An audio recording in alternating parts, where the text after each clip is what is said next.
ఈరోజు మనం ఫైబ్రాయిడ్స్ గురించి మాట్లాడదాం, యూటెరైన్ ఫైబ్రాయిడ్స్ గురించి అండ్ మైక్రోవేవ్ అబ్లేషన్ గురించి కూడా. ఇది చాలా మందికి నాలెడ్జ్ లేదు మైక్రోవేవ్ అబ్లేషన్ గురించి. వాట్ ఈస్ యూటెరైన్ ఫైబ్రాయిడ్స్ అంటే ఏంటిది యాక్చువల్లీ? సింపుల్ లాంగ్వేజ్లో చెప్పాలి అని అంటే యూట్రైన్ ఫైబ్రాయిడ్స్ అంటే యూట్రస్ అంటే మన గర్భసంచిలో 3 పొరలు ఉంటాయి. We call it as 3 layers. So ఈ యూట్రైన్ మజిల్ ఏదైతే కణతులు అంటాం లేమన్ లాంగ్వేజ్లో చెప్పాలి అంటే ఇవి గడ్డల్లాగా అనుకోవచ్చు. కాకపోతే దీనిలో కంగారు పడాల్సింది ఏమీ ఉండదు, ఎందుకంటే ఇది చాలా వరకు 99% వరకు కనుక అవి క్యాన్సరస్గా ఉండవు. సో అవి కంగారు పడకుండా నార్మల్గా ఉండే గడ్డలు అనమాట. నార్మల్గా మీరు అన్నట్టు గడ్డలు అంటున్నారు, కానీ చాలామంది వాటితోటి ఇబ్బంది కూడా పడుతూ ఉంటారు. And how common is it among women?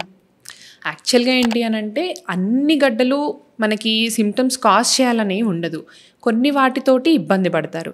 చాలా వరకు అది అసలు ఫైబ్రాయిడ్ అనేది ఒకటి ఉంది అని వాళ్ళకి వేరే ఇంకేదన్నా స్కాన్స్లో తెలుస్తుంది తప్ప దానంతట దానికి సిమ్టమ్స్ అంటేనేమో 100% ప్రతి వాళ్ళలో సిమ్టమ్స్ ఉండాలని లేదు.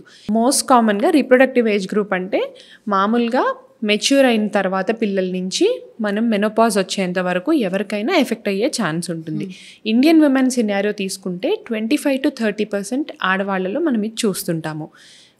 కాకపోతే ఇది ఈ మధ్యకాలంలో ఏంటి అని అంటే ఒకళ్ళకే వస్తుంది అని చెప్పకుండా పిల్లల నుంచి కొంతమందికి పీరియడ్స్ అయిపోయాక కూడా మనం డిటెక్ట్ చేయగలుగుతున్నాం అనమాట.